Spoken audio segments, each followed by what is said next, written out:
Bonjour à tous. Donc dans cette vidéo, nous allons regarder comment installer le logiciel BCNC qui sert donc à piloter une machine CNC avec GRBL. Donc comment installer ce logiciel, contrôleur GRBL, comment installer ça sur un Raspberry Pi. Donc là on se trouve devant l'écran de démarrage du Raspberry Pi. Il est tout beau tout neuf. Il n'y a rien eu de fait depuis l'installation d'origine. Et donc on va voir les commandes à passer pour installer BCNC. Alors la toute première chose que je vais faire, qui n'a rien d'obligatoire, mais que je trouve très pratique, et vous le faites si vous voulez, vous le faites pas, c'est vous qui voyez. Il est parfois, enfin selon l'écran et le clavier que l'on a attaché au Raspberry Pi, c'est pas toujours très confortable. Et il est souvent plus confortable de se connecter sur le Raspberry Pi avec le bureau à distance de Windows. Donc je vais vous montrer comment on peut faire ça. De toute façon, si vous avez un Pi entre guillemets neuf et que vous voulez l'utiliser à distance en permanence, ce qui est tout à fait possible, il faut, pour passer les commandes que je vais vous montrer, être connecté directement sur le Raspberry Pi. Il n'y a pas moyen de faire autrement, même si ce n'est que temporaire. Donc on commence par ouvrir le terminal du Raspberry Pi qui est ici. On va, là aussi, ça n'a rien d'obligatoire, mais c'est pour mon confort personnel. Je vais modifier un petit peu la taille des fontes. Je crois que c'est ici, préférence. On va garder les couleurs par défaut, mais on va mettre ça en 12. Voilà. Et on valide. Donc la première chose que l'on va faire, c'est de passer la commande raspi config.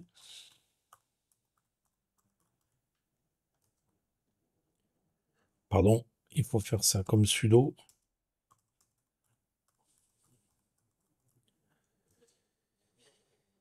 Et ce qu'on veut, c'est interface option, SSH, enable, disable, remote commande. On valide et on fait oui. OK. Et on peut terminer. C'est tout ce qu'on fait avec respconfig pour l'instant en tout cas. Ensuite, on va passer la commande apt install xrdp. Et c'est ce qui va nous permettre de nous connecter avec le bureau à distance de Windows. Donc on installe ça. Pardon, là aussi, il faut faire sudo. Là, oui.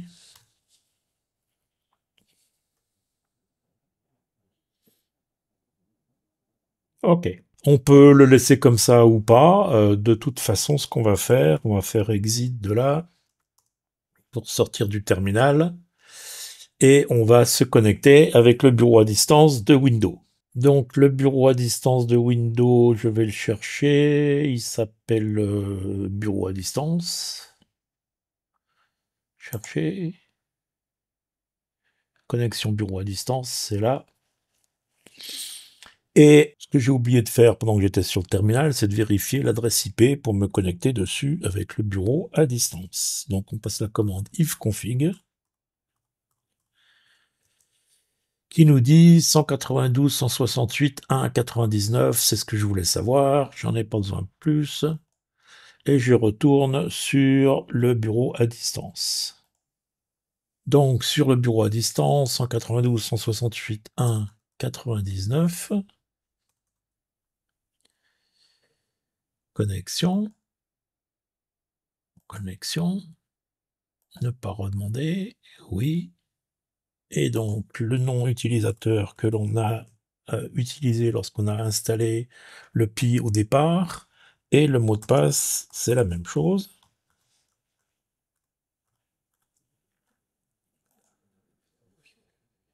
Et on se retrouve sur le bureau du Pi, mais cette fois-ci, depuis l'écran à distance de Windows. Si on va regarder tout en haut, on voit qu'on est ici avec le bureau à distance de Windows. Donc, on va lancer le terminal, que l'on va agrandir.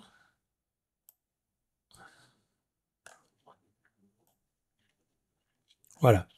Alors, j'ai écrit un article sur le blog, mon blog, le BRCNC, que vous pouvez utiliser pour copier tout simplement toutes les commandes qui sont nécessaires. Hein. Il suffit de venir copier-coller. Alors c'est aussi une des raisons pour lesquelles le bureau à distance de Windows est utile, c'est que vous pouvez copier-coller. Si vous êtes sur un PC d'un côté pour lire l'article et sur le Pi d'un autre côté pour passer les commandes, c'est pas évident. On peut bien sûr aller sur le BRCNC avec le navigateur du Pi, mais c'est pas forcément très pratique parce que vous avez des petits écrans. Bon, bref, vous faites comme vous voulez. Je vous dis simplement, il y a un article qui décrit toutes les commandes et je vais m'en servir. Vous n'allez pas me voir taper les commandes, mais je vais la plupart du temps, pour pas dire tout le temps, copier-coller les commandes. Donc, on commence.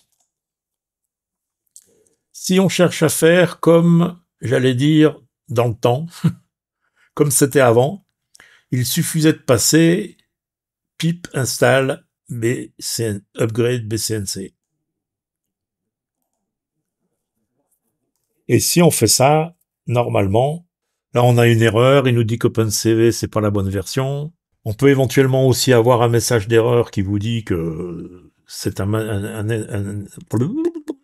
un environnement managé, géré externe, de manière externe, et il faut créer un environnement virtuel. Pour être sûr que tout fonctionne comme il faut, parce que là, je suis pas du tout sûr que ça va fonctionner. Donc, comme prévu, on se retrouve avec une erreur de compilation. Il peut pas installer comme ça ne fonctionne pas. Et donc, on va suivre la méthode décrite sur l'article du forum, où, comme je vous l'ai dit, il suffit d'aller copier-coller les lignes de commande. Donc, c'est ce qu'on va faire tout de suite. On va commencer par créer un environnement virtuel pour pouvoir fonctionner. Et la commande, c'est sudo python 3. Avant de passer cette commande, on va quand même aller vérifier quelle est la version de Python qui est installée.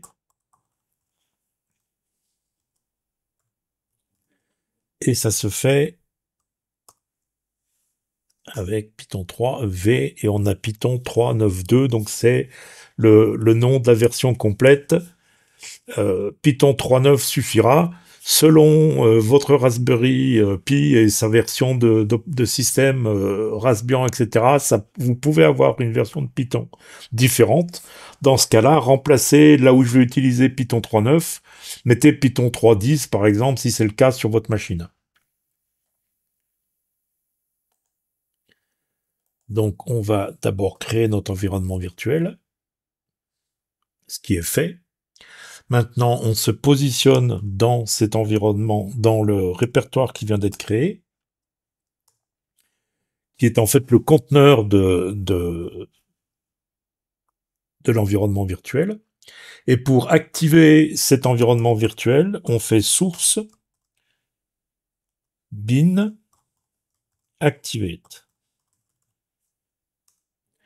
Et vous voyez que maintenant, devant mon prompt du Raspberry, j'ai CNC et je suis dans le répertoire CNC. Donc toutes les commandes que je vais passer maintenant sont en fait liées à cet environnement virtuel. Elles sont contenues dans l'environnement virtuel. Donc on va commencer par installer un certain nombre de librairies qui ne sont pas forcément absolument nécessaires, mais qui normalement aident à la compilation de certaines des librairies qu'on va utiliser. Donc on vient coller ceci et on installe tout ça.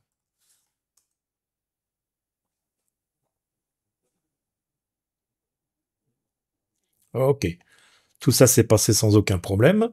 Maintenant, on va pouvoir aller passer une à une nos commandes de pip install.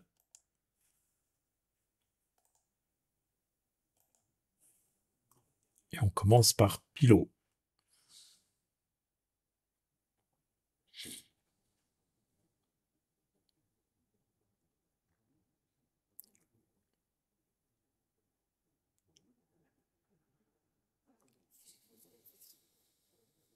On refait donc notre commande pour créer l'environnement virtuel sans faire sudo.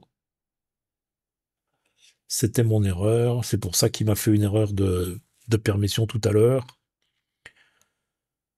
Donc maintenant, on va pouvoir passer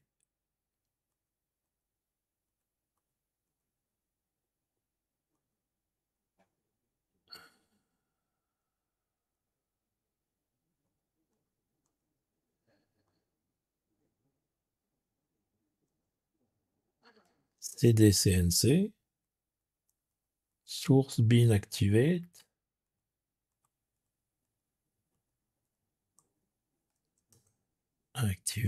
voilà. Donc maintenant, on est dans notre environnement qui est actif et on va pouvoir faire sudo pip install, non pas sudo, pip install.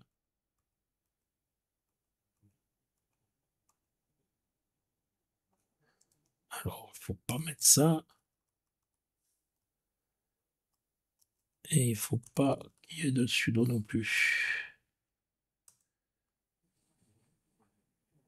Voilà, et là ça marche sans problème. Donc ensuite de ça, OpenCV Python.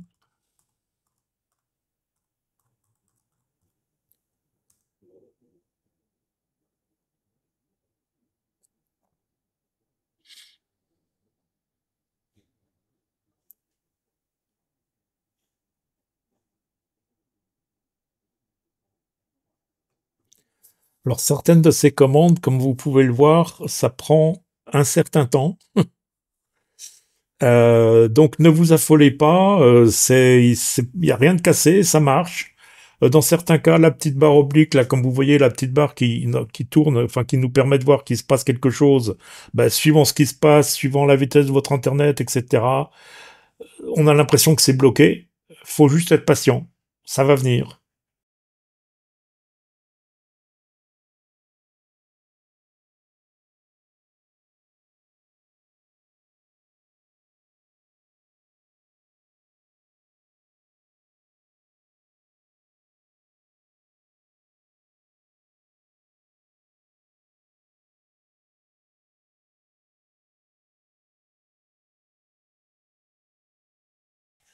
Bien, c'est enfin terminé avec OpenCV, et donc non, maintenant on va pouvoir installer la suite, qui est donc NumPy.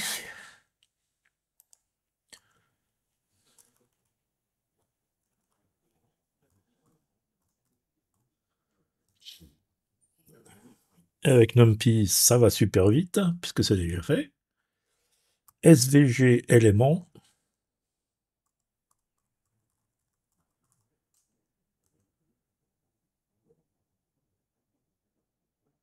Impeccable. SHX parseur.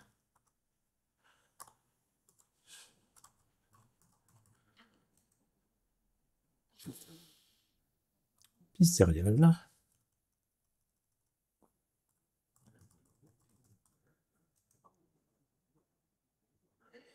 Et NumPy.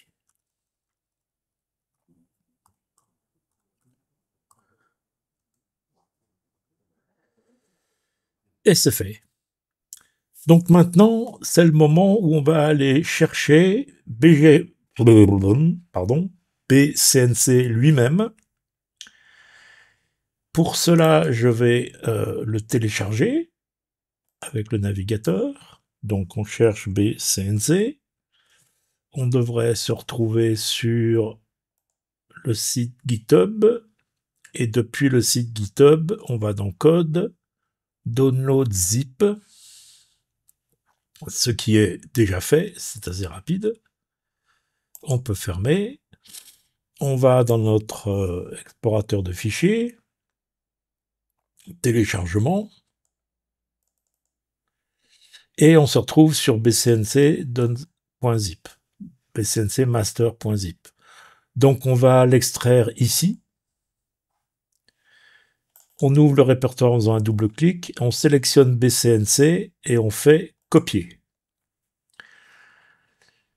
Maintenant on va dans notre répertoire CNC, lib Python 3.9 seed package et on fait coller.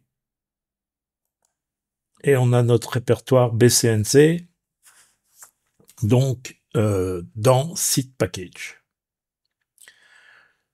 Et tant qu'à faire, vérifier que dans seed package vous avez ces différentes librairies, puis l'OpenCV. C'est tout ce qu'on vient de compiler, ça se retrouve ici. Donc on peut fermer ça. Maintenant, on vient faire Python M BCNC. Python 3.9, juste pour être sûr. Python 3.9 M BCNC. Et pouf, on a notre BCNC qui est ouvert, qui fonctionne, tout va bien. Ça, on peut fermer. On peut mettre la fenêtre en grand. Et on a notre BCNC qui fonctionne correctement. Je ne sais pas si j'ai... Non, j'ai pas de... Comment dire? Là, j'ai pas directement de GRBL connecté dessus. Mais on met le port ici. Et on connecte GRBL. D'ailleurs, on va prendre le temps de le faire. Une seconde. Donc on va vérifier que je lance bien maintenant. J'ai l'impression que ce que je viens de faire, c'était pas enregistré. Donc on va vérifier que j'arrive bien à démarrer BCNC en tapant bash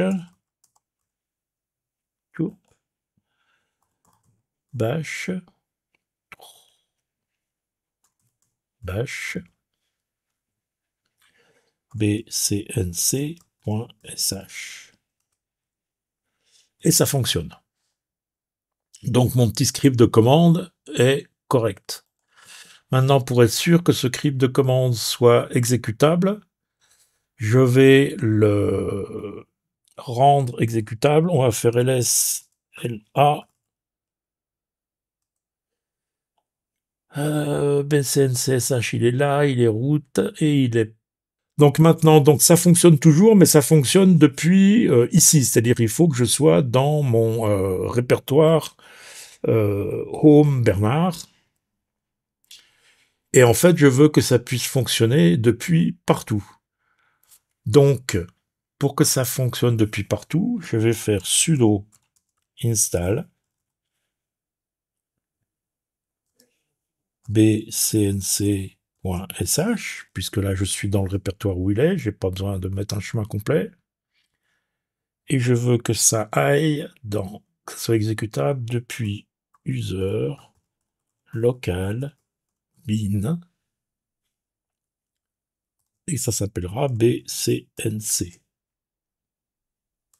Voilà, pas d'erreur. Donc maintenant, je vais aller dans un autre répertoire. On va même aller encore plus haut, c'est-à-dire sur la racine. Root, si vous préférez. Et maintenant, si je tape BCNC, je lance BCNC, donc depuis, sans avoir à me mettre dans le répertoire, mon répertoire à moi, Home Bernard, et sans avoir à démarrer l'environnement l'environnement virtuel que l'on vient d'utiliser avec CNC, avec VNV CNC. Donc là, ça fonctionne. Je peux me mettre sur mon BCNC depuis n'importe où. Je vais aller regarder connexion. C'est bon. Je refais. J'étais toujours dans ma connexion. Et voilà. Et donc, j'ai mon BCNC qui fonctionne dans mon Raspberry Pi correctement depuis n'importe où. Je peux lui... où est-ce qu'elle est ma connexion là? Open close connexion. On va fermer la connexion. C'est plus propre. Voilà. OK. Et on sort de BCNC. Voilà. Je vous invite, alors je mettrai bien sûr dans la description sous cette vidéo, je mettrai l'adresse de l'article dans le blog que vous pouvez utiliser pour faire ce que je viens de vous montrer en vidéo. Et je ferai une autre vidéo sur CNCJS, dont on parle moins. BCNC est beaucoup plus connu, visiblement, que CNCJS, mais j'avoue que j'ai une forte préférence pour CNCJS, à la fois pour son ergonomie, pour le fonctionnement des macros, etc. Donc merci de votre attention, j'espère que cela vous a été utile. N'hésitez pas à poser des questions, et si vous ne l'avez pas encore fait, venez rejoindre le forum, dont là aussi je mets l'adresse dans la description sous la vidéo, lequel forum vous permet d'échanger, de discuter, non seulement avec moi, mais avec d'autres qui connaissent aussi très bien. Ou qui débutent, il y a de tout, bien sûr, de tous les genres sur le forum, mais c'est un lieu de discussion très convivial, très utile, très actif, et je vous invite fortement à venir rejoindre ce forum. Salut, à bientôt!